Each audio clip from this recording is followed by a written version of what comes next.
नाजरीन, हम आपको ब्रेकिंग न्यूज से आगाह करें। जिले गांछे वादी बलकार हशु गांव को दुनिया से मिलाने वाली वाहिद रास्ते का फुट ब्रिज का नाले में बह जाने का खतरा है। थले नाले में बढ़ते पानी के बायस इस फुट ब्रिज के दोनों पुश्ते और लकड़ियां जेर आब आना मामूल बन गया।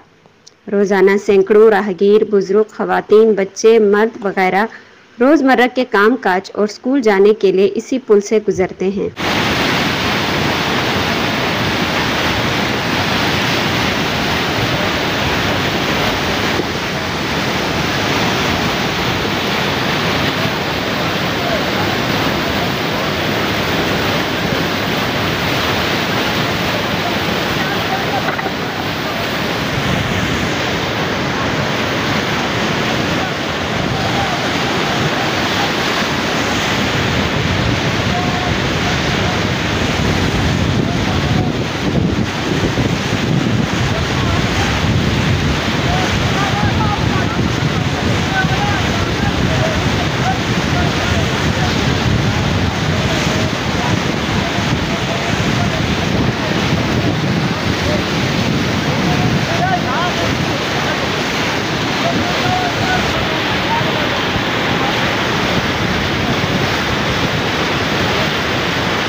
मज़ीद अपडेट्स के लिए GB True News HT YouTube channel को लाइक करें, सब्सक्राइब करें और बेल आइकन पर ज़रूर क्लिक करें ताकि हमारी सारी वीडियोस आप लोगों को बर वक्त मिल सकें।